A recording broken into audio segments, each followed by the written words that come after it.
complicado y apariencia de profundidad. Claro. O sea, definitivamente es una pregunta, a ver si me ayudas con ese micrófono, Axel. Es una pregunta que no tiene las bases suficientes, o sea, no tiene los fundamentos claros. Y como hablábamos, ¿por qué hablábamos de las preguntas? Porque es importante para definir el tema de liderazgo. Exactamente. El preguntarnos nos ayuda a ubicar el asunto. Alguien ha dicho, nunca hagas afirmaciones, al menos no al principio, cuando una pregunta puede conseguir el mismo resultado. Porque a veces una afirmación puede causar más bien complicación. Claro. Pero si yo hago una pregunta, y se me viene a la mente, yo recuerdo cuando estaba niño, 10 años, cuando el caso de Watergate, que después seguí la trama y conocí un poquito más. De hecho, conocí a uno de los que participaron, al doctor Colson. Interesante fue uno de los casos de estafa más grande en Estados Unidos. Fue el caso de político. De complicación, de escucha. Los republicanos estaban escuchando en el Hotel Watergate en Washington a los candidatos a la política de los demócratas. Entonces estaban escuchando su planificación. Eso es. Claro. Entonces, un periodista, creo que era Peter Anderson, fue quien descubrió haciendo preguntas. Hay una película, creo que Robert Redford y no sé si es Dustin Hoffman, que hicieron una película que se llama Los hombres del presidente. En esa película, la trama es precisamente esa, saber hacer preguntas, ¿verdad? Y por medio de preguntas se llegó al asunto de descubrir el caso Watergate. Pero me encanta cómo lo construye, porque es que las preguntas tengan profundidad y fundamentos. Claro. ¿Verdad? Sí. Porque si vamos a construir sobre algo, entonces es como cuando uno hay un proceso para causa y efecto, ¿verdad? Entonces uno dice 4 o 5 preguntas y usted puede encontrar la raíz de alguna situación. Mismo caso, mismo método. Sí. De hecho, por eso es preocupante cuando escucho a los periodistas nuestros. Yo no soy periodista. Su servidor tampoco. pero sí puedo identificar una pregunta tendenciosa o una pregunta doble sentido, que oculta más bien en vez de sacar a luz situaciones. Entonces yo pienso que uno necesita aprender, y de hecho por eso el libro que le he facilitado del Dr. Bob Tite, quien nos lo dio, es gratis. Ahí ustedes van a la página web de él tiene muchos recursos, también incluso pueden suscribirse. Él todos los días nos está enviando preguntas de qué hacer, otras personas expertos en hacer preguntas. Es enriquecedor. Así que una de las cosas que un líder hace para resolver la crisis, volver a las bases, pero también hacer preguntas. Por ejemplo, preguntas como algunos llaman las 4 preguntas asesinas, ¿verdad? Cuando alguien afirma algo, uno puede, por ejemplo, decir, ¿qué quiere decir usted con eso? Es importante que la gente aclare sus ideas y pueda exponer por qué está diciéndolo. Luego preguntar de dónde obtienes información, la base, el sustento, las fuentes. Y una tercera pregunta que creo que es importante porque ya es una evaluación, es ¿cómo sabe que es verdad? Es epistemológica. Usted debe saber cómo sé lo que sé y si eso es verdad. Si yo sé que eso es verdad, pero ¿cómo lo sé? Yo tengo que poderlo decir. Y obviamente también hacer una pregunta, ¿qué tal si estás equivocado? Eso lo puede usar, exactamente, eso lo puede usar en todos los campos de su fe. Yo tengo que evaluar mi fe. Mi fe no es fanática, mi fe es inteligente. Porque la fe cristiana es una fe histórica y tiene fundamentos para que yo pueda inteligentemente depositar mi confianza en un Dios que se reveló a sí mismo y no espera que yo cometa un suicidio intelectual para creer en él. O sea, entonces, que tenga fundamento. Tenga fundamento, exactamente. Eso, ¿repetimos las 4 preguntas, Lick? Correcto. La primera pregunta sería, ¿qué quieres decir con eso? ¿Qué quiere decir con eso? ¿Qué quiere decir con eso, con esa afirmación que ha hecho? 2, ¿de dónde obtuvo esta información? ¿De dónde? ¿Cuál es su fuente? ¿Cuál es su fuente? ¿Cómo sabe que es verdad? Oiga. Y 3, ¿qué si estás equivocado? ¿Qué pasa si no es verdad? ¿Qué pasa si no es verdad? Si no es verdad. Para resolver todo, la verdad, son preguntas profundas que te pueden ayudar a resolver muchos temas. Claro. O sea, ¿qué quiere decir? Alguien le da a usted un discurso, usted escucha algo, analícelo, piénselo, claro. Tome conciencia, apropiese de las palabras y sobre todo leer y construir. Y cuatro preguntas claves. ¿Qué se quiere decir con esa afirmación? Exactamente. Con ese pequeño párrafo, con ese discurso, ¿de dónde se obtuvo esa información? ¿Verdad? El origen, la fuente.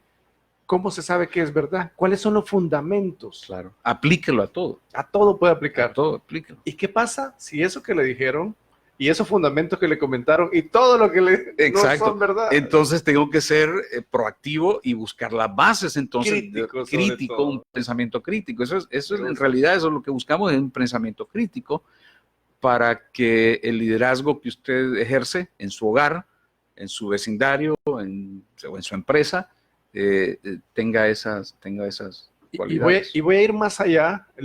Este es para aquellas personas que ya están liderando, pero también hay una oportunidad de aquellas personas que quieren liderar, claro. que yo quiero ser líder en mi iglesia, en ese caso, sí, en claro. mi congregación, o donde me reúno, en mi escuela. ¿Qué debo hacer? ¿O cuáles son esas características de un líder que de verdad me puede llevar a ser un líder real? A continuación lo tengo. Bien. No obstante, quiero citar lo que el mismo Señor Jesucristo dijo: el que quiere ser grande debe ser el menor, el que sirve. El que quiere ser grande en el reino debe ser como el menor, como el que sirve. Como el que sirve. Así es. ¿Hace referencia a los niños en algún momento? No. En algún momento lo hace porque el niño, fíjense que a diferencia de Nietzsche, que él hablaba del alter ego, Jesucristo no puso al hombre, al superhombre, al Superman, él puso al niño porque el niño iba a formarse como ejemplo. Dice: dejad a los niños venir a mí porque de ellos es el reino de los cielos. Entonces, porque va a crecer, va a tener un crecimiento en sabiduría, entonces va a hacer, entonces llegará a ser el modelo de líder como papá, como amigo, como compañero, como ciudadano, no el superhombre del cual hablaba Nietzsche. Entonces es importante eso porque él pone las bases de lo que es un verdadero líder, pero comienza como niño. Como alguien decía, alguien en una ciudad, no sé si en Suiza, preguntó: ¿aquí han nacido grandes líderes? Sí, pero nacieron siendo bebés, o sea, todos nacieron siendo nadie nace siendo un superhombre, un superlíder, no, ni nadie es un superhombre al final, solo Superman en la televisión. Y cuando se da cuenta usted, porque de repente muchas personas críticas que están analizando un poco y que están entendiendo mucho lo que estamos conversando es, ok, liderazgo, bueno, sí o no, en todos lados hay un líder. Claro. El que lo dirige, el que está en la fila al frente y le dice: ¿sabe qué? Por aquí, siempre, en todo momento usted puede encontrar vamos a decir, un tipo de liderazgo que sea de acorde a, bueno, eso depende de las características de acuerdo a esas cuatro preguntas y las vamos a ver ahorita en un momentito. Sí, lo que voy a hacer ahora es básicamente cuáles son las cualidades de ese líder. Perfecto. Ese líder escucha. O sea, porque una persona que sabe hacer preguntas, obviamente yo no pregunto que sean preguntas ¿qué serían? Retóricas. Vacías. ¿no? Vacías, ¿no? Claro. Es como que yo sé la respuesta. Yo estoy buscando preguntas para indagar y conocer la situación. Y saber cómo piensa la gente, porque eso es en realidad lo que me interesa. ¿Por qué las personas llegan a las conclusiones que llegan? Porque me interesa. Yo vivo en una sociedad, yo no soy una isla, necesito tener las capacidades de diálogo para no enfrentarme. Yo tengo muchos amigos que pensamos diferente, pero somos civilizados. Podemos hacernos preguntas sin ofendernos, tolerantes, sin caer en lo que hoy la sociedad ha caído, ¿verdad? En el irrespeto, en la violación, al extremo tal que nos dañamos, nos ofendemos, nos descalificamos, lo cual también es el argumento que se conoce ad hominem. Los abogados saben, cuando uno habla y descalifica a la persona y no tiene un argumento fuerte ni base, o sea, no existe un fundamento. Entonces, una de las primeras habilidades de un líder es que sabe escuchar. Saber escuchar. Saber escuchar. Oye, escucha, ve, hace preguntas, pero está escuchando. Y hace preguntas enfocado en obtener un resultado. Obtener datos de esa persona. Claro. ¿Por qué piensa así? ¿Por qué llegó a esa conclusión? ¿Cómo sabe esa persona que es verdad lo que está diciendo? Y eso es porque yo quiero entender a la gente. ¿Por qué pensamos diferente? Y sin llegar al tema de ofendernos, sin llegar al tema del sarcasmo que se da mucho, nada, sino que sencillamente... Civilización. Civilizado. civilizado, tolerante. Eso es civilización. Perfecto. Disentir respetando las diferencias. Lo que sucede es que hoy tenemos, hay una corriente filosófica, de hecho, bien fuerte, que llaman la nueva tolerancia, pero ellos son intolerantes. Porque sí, ellos tienen la única verdad. Exactamente. Recién hoy miraba una chica, Moca, creo que se llama, en México. Ella defendió los monumentos que estaban destruyendo estas señoras, estas jóvenes feministas, sí, en México, Artes, en Bellas Artes, sí. Estaban destruyendo ahí el monumento de un prócer mexicano. Y ella valientemente, la chica no tan ágil, se ve que su contextura es un poquito de pasada de pesos, sí. Gruesa, pero valientemente ella tiraba de las piedras que habían lanzado, ella se las hizo lo que pudo. Me encantó ver a una persona que estaba defendiendo, claro, es una situación desagradable, y dura, dura, desagradable, pero quiero decir, ¿cuál es la correlación? Destruir tienen una solicitud, una queja, una protesta para destruir un monumento. No tiene sentido. No tiene razón. No tiene razón. Ese es el ejemplo de la no civilización. Claro. Y por si tenemos algunos ejemplos también recientes en el país, ¿verdad? No hay que irse, sí, claro. Hasta México, que es un ejemplo reciente, claro, pero en el país vemos muchas de estas situaciones. Sí, ahora yo creo que la idea aquí nosotros es que necesitamos sentarnos y de verdad hacernos preguntas. Preguntarnos. Claro, el problema es que aquí no estamos solamente, aquí hay una situación más compleja que necesitamos tratar y es un asunto de verdad, si amamos el país tenemos que volver a las bases, la identidad hondureña, la democracia en Honduras. ¿Por qué? ¿Qué es lo que queremos? ¿Qué es lo que yo quiero dejarle a mis hijas? ¿O será que mis hijas ya no van a vivir en Honduras? De hecho, es una cosa interesante, los hijos hoy todos están pensando irse a vivir a otro lado. Yo no puedo decirles que no lo hagan, porque las aspiraciones de nuestros hijos pues, son de ellos. Pero, y los que no tienen los recursos también dicen, ¿cómo hago para sacarlos? Para sacarlos de aquí, sí. Entonces uno dice, caramba, ¿qué futuro va a tener para el hondureño de a pie? Para el que no tiene oportunidades. Entonces tenemos que en serio decir, no, yo he vivido aquí, soy un hombre de 56 años, amo este país, todo lo que he hecho es con la única finalidad de que la próxima generación de hondureños no sigan viendo lo mismo. Pero entonces necesitamos trabajar en nuestros hogares como líderes, viendo que hay una situación crítica, entonces hay una oportunidad, hay una crisis que hay que resolver, buscando las bases, haciéndonos preguntas, pero también aprendiendo a escuchar. Sobre todo aprender a escuchar. Aprender a escuchar, eso habla de lo que soy civilizado. Luego, vivir lo que digo, porque eso es lo que un líder hace.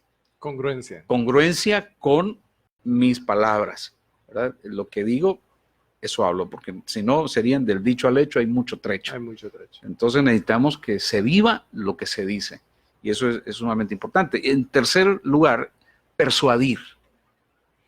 Con todo el conocimiento que puedo tener, el aprendizaje que puedo ver de la otra persona o de la otra forma de pensar, yo lo que puedo hacer es persuadir, ¿verdad? Con conocimiento, ¿verdad? Y creo que eso es lo que necesitamos aprender, no insultarnos, sino persuadirnos. Y con el buen concepto de la palabra, sobre todo porque cuando la gente escucha o cuando escuchamos la palabra persuadir, creemos que son cantos de sirena, ¿verdad? O paja. Ajá.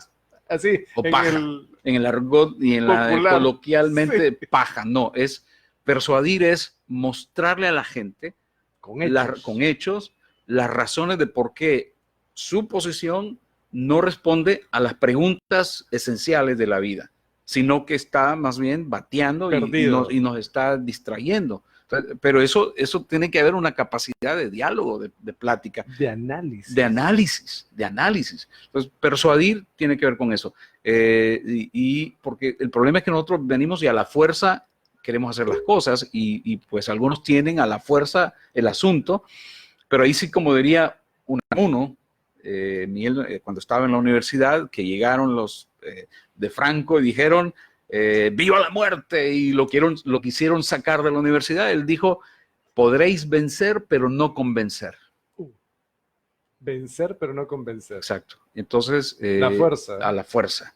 ¿verdad? Persuadir no es a la fuerza, es hacer pensar críticamente, es mostrar razones de por qué lo que se piensa o se dice en realidad no responde a la realidad, y por eso es importante el diálogo, y obviamente buscar las oportunidades. Esa es otra de las cosas que un líder hace, busca las oportunidades, porque, como digo, la crisis que se presenta, hay peligro y oportunidad, entonces yo busco las oportunidades de cómo, al poder persuadir, busco oportunidades de ver que todos ganemos. Claro.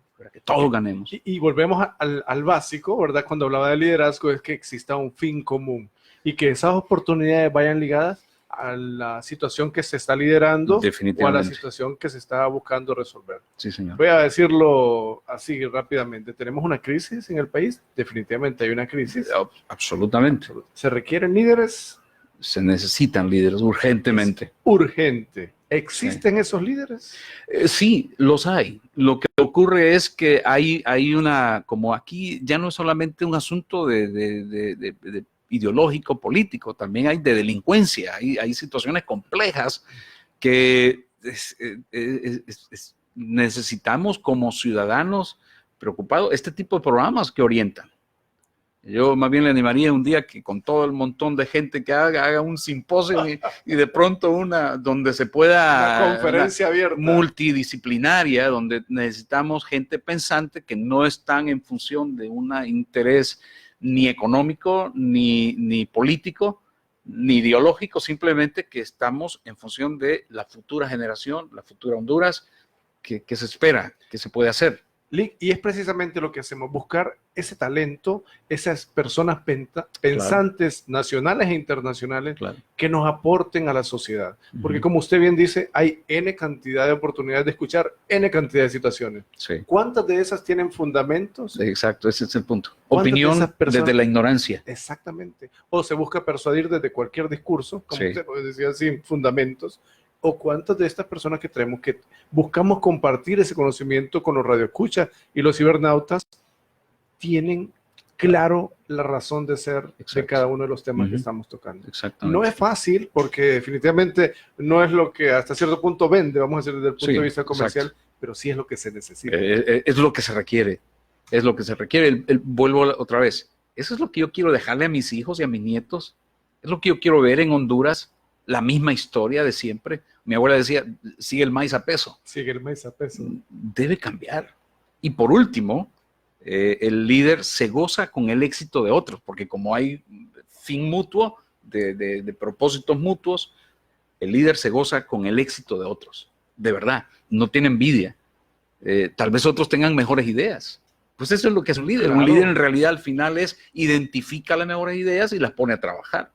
Claro. Eso es lo que hace. Son oportunidades. Son oportunidades. Encuentra esas oportunidades para que otros también crezcan y tomen su posición, ¿verdad? No es que yo voy a salvar, soy el Mesías eso no es. Ahora, hay un reto para el líder. Y el reto es, primero, como decía el doctor, ese es uno de los libros, en este caso este reto lo tomo de lo que el doctor Stephen Covey menciona en su libro de los 7 hábitos de la gente altamente efectiva. Él dice que para que podamos en realidad tener porque él habla de la dependencia, la realidad del ser humano, dependencia, independencia e interdependencia, que es cuando yo decido, ¿verdad? No solo ser independiente, eso lo hace la mayoría, pero claro, el ser independiente es que yo decido vivir en comunidad y apreciar el éxito de otros, porque eso me va a llevar también a mi éxito. Su éxito en su programa, por eso procuramos ser lo mejor y decir lo mejor que se pueda para que sea un programa exitoso, claro, porque es lo que queremos, que al final tengamos la oportunidad de tener gente pensante, ¿verdad? Entonces, para la primera cosa debe tener victorias personales privadas. Un líder, o sea, porque yo no puedo estar hablando de algo que yo no vivo. Ese es el punto. Debe tener victorias personales privadas, ¿verdad? Si yo hablo de relacionarme bien con otros, yo debo ser una persona que se relaciona primero conmigo. Claro, y sobre todo congruente. Hablamos de la congruencia con mi vida, con lo que digo y con lo que hago. Y obviamente, en segundo lugar, debe tener victorias personales públicas. Claro. donde ha mostrado logros importantes de ser lo que está diciendo que es. En base a aquellas cualidades de líder que es saber escuchar, vivir lo que se dice, ser congruente, saber persuadir, Correcto. identificar esas oportunidades y sobre todo valorar el éxito de los otros que están en el equipo o sencillamente en otro lugar. Así es. Yo creo que una de las cosas que también hay confusión, no quiero hablar más de eso, pero hay una diferencia entre liderazgo y administración, que muchas veces es parte de lo que a veces se habla mucho más de administración. Me encanta como Covey también lo dice, el administrador es alguien que sabe hacer las cosas correctamente, pero el líder es el que sabe hacer las cosas correctas, es el que hace las cosas correctas. Correctas. Yo puedo hacer las cosas correctas. Hitler y todo su grupo de gente hizo las cosas correctamente. Quiero decir, esa gente, lo que él estaba decidiendo hacer, esa gente era exitosa, pero no estaban haciendo lo correcto. No. Y eso ocurre también mucho, ¿verdad? Creemos, este tipo es un gran exitoso. Y por ahí nos vamos todos. Y por ahí no, porque hace las cosas correctamente, pero no hace las cosas correctas. Sí. Y es interesante que la Biblia nos dice, harás lo justo y lo recto delante del Señor. Y voy a volver a esa analogía, está muy bien, porque en ese caso, hablando de Hitler, vamos a decirlo, de toda esa situación que fue el Holocausto y una situación Primera, Segunda Guerra Mundial, su equipo lograba, era un equipo exitoso porque lo que se trazaban como meta se lograba, el objetivo se cumplía. Sí. Pero no era lo correcto. No era lo correcto. De hecho, yo también difiero cuando la gente dice, no, lo que Honduras necesita es la educación.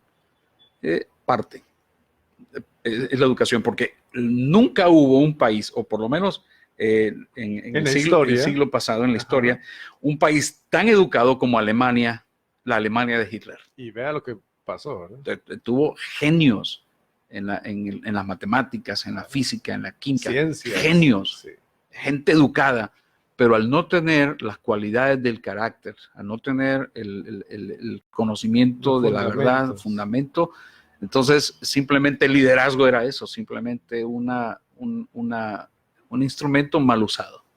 Y entonces cualquiera seguía a cualquiera, sin fundamento, vamos a decirlo de esa manera. La analogía que quería usar de Stephen Covey, él dice que un administrador compra la mejor escalera, pero el líder sabe dónde colocarla. Ese ejemplo está muy bien. Porque la escalera podría ser hasta de palos, pero puesta en el lugar correcto. No, compró la escalera correcta, compró la mejor escalera, ¿verdad? ¿Por qué? Porque el precio, el tamaño, A, B, Z. Sí. Pero ¿dónde utilizó? ¿Dónde puso la escalera? Eso es crítico. Y eso es lo que un líder sabe hacer. ¿Dónde colocar la escalera? Esta pregunta la voy a dejar abierta, sí. Y me alegra que me comentó el tema de la educación, porque siempre decimos y nos repetimos muchas veces, y se escucha por todos lados lo que requiere el país de educación, educación, educación. Sí, claro que sí, es necesaria, porque la educación nos va a permitir educar, nos va a permitir entender muchas situaciones y nos va a permitir sobre todo ser congruentes en muchas otras situaciones que se brinden. Pero adicional al tema de educación, ¿qué más se requiere en nuestra sociedad? Y no solamente en la sociedad de Honduras, Latinoamérica, nos vivimos en el mismo ejemplo en toda la región. ¿Qué más se requiere? ¿Qué más necesitamos? Yo pienso que la integración de eso, de lo básico, ¿verdad? Voy a responder con lo que ya dije, volver a lo básico. No me canso en la organización en la que yo estoy, que es un movimiento internacional, estamos en más de 2.000 universidades en el mundo, con una cantidad enorme de gente. Tengo 36 años sirviendo con ellos. He sido afortunado porque muchos de los recursos que yo he podido aplicar en mi propia vida con mis hijas, la misma institución me los ha provisto. Claro. El entrenamiento y todo. Y cuando de pronto uno está, el fundador de la organización, el Dr. Bill Bright, él siempre repetía eso. Volvamos a las bases, volvamos a lo básico. Y a veces lo básico puede resultar obvio. Ya lo sé, ya lo conozco. Pero no lo ejecuto. No, exacto. Vuelvo a la base. Y eso creo que es lo que necesitamos, volver al origen de por qué somos familia, de por qué somos una sociedad, cuál es la razón, cuáles son los propósitos. Entonces, pero sí creo que esa sería, si usted quiere, la respuesta.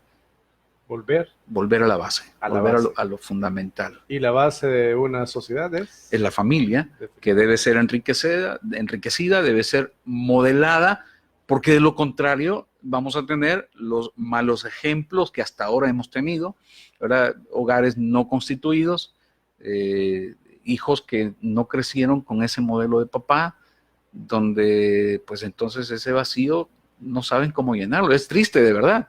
Cuando el doctor González dice que el latinoamericano es un ser, un huérfano emocional, yo agradezco a Dios que tuve la oportunidad. Mi papá nos dio el tiempo. No fue el perfecto papá, no lo era, en lo absoluto, pero estuvo ahí. Siempre ahí, presente. Entonces, yo no tengo ese vacío. Gracias a Dios fui valorado, fui apreciado. Hay cosas que tal vez le podría recriminar o decir, ¿por qué no hizo esto? Pero cuando veo y evalúo mi propia vida, digo, tuve esa bendición de tener a un papá, claro, que muchos de mis compañeros, aún parientes y gente, no lo tuvo. Y veo su déficit a la hora de su relación matrimonial y situaciones de la vida. Entonces, a mí me muestra que el hecho de que un hogar que no está siendo enriquecido está poniendo la semilla del fracaso. Pero cuando se trabaja en el ambiente de hogar, con las dificultades del caso que puede hacer, pero naturales, normales, sean económicas, las que están en el paquete, sí, pero que se trabaja, que se compromete en hacer que el trabajo, porque el trabajo de una pareja no es 50-50, es 100 y 100. 100, claro. Cuando se hace así, entonces los hijos saben que hay un hogar constituido donde ellos van a anhelar crecer. Yo tengo hijas grandes, crecidas, la mayor está en San José, Costa Rica, que es para mí es un modelo, porque escucho de mis compañeros que está haciendo una pasantía en Costa Rica con nuestra organización, y resulta que es muy querida y apreciada por los compañeros por su servicio desinteresado. Entonces digo yo, se está cumpliendo lo que hemos orado y por lo que hemos servido y hemos vivido. Y la otra pues va por el mismo camino. Entonces, ¿qué más puedo pedir? Soy un hombre de éxito. Claro, definitivamente, una familia conformada y sus hijos sobre todo, mostrando lo que en algún momento usted se y me voy a graduar cuando mis nietos sean igual o mejores que mis hijas. Hasta ahí. Imagínese toda una generación en Honduras, claro, en Centroamérica, haciendo lo mismo. Eso es. No lo compliquemos. Trabajemos en la parte de la familia.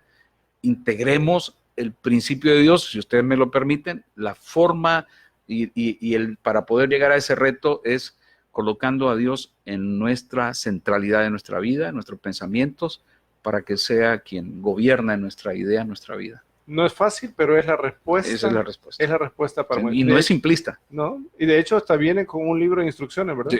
Absolutamente, y hay que conocerlo, y se puede conocer. De hecho, esa es parte de mi trabajo, el enseñarle a la gente a identificar qué dice la Escritura y cómo vivir por ella sin caer en los sesgos religiosos. Sobre todo con criterio y teniendo en cuenta aquella habilidad que nos otorgó Dios, que es el libre albedrío, ¿verdad? Así es. Para poder tomar decisiones y analizarlo, claro, y escoger. Así es, definitivamente. Como siempre es un verdadero placer tenerlo aquí, licenciado. Gracias. Se nos va el tiempo así rapidito. Bueno, la verdad. Ya me tira las cortinas, mi estimado Axel, tiene toda la razón, ¿verdad? Sí, gracias. Agradecerle, qué bueno tenerlo por aquí, esperamos tenerlo próximamente también. Usted me dice. Un tema profundo, un tema que requiere atención y sobre todo mucho análisis de aquellas personas que están del otro lado escuchándonos. Sí, claro.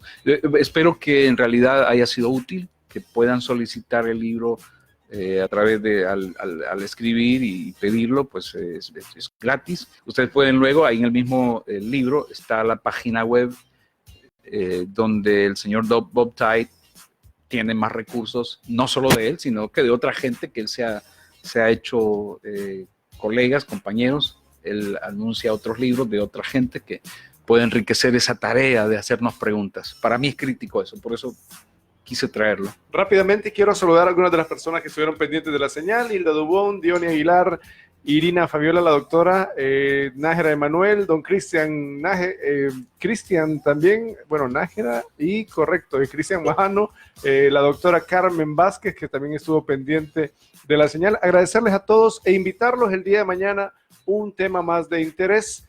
Hoy tuvimos la oportunidad con el licenciado Joaquín Tomé hablando de liderazgo en tiempos de crisis, a quien agradezco su tiempo, y por temas de tiempo que ya me tiran aquí la cortina, los invito mañana al punto de las 7 de la noche, de 7 a 8 de la noche, a través de tu programa Conexión 504 y a través de la frecuencia del 96.1 Freedom FM. Muy buenas noches.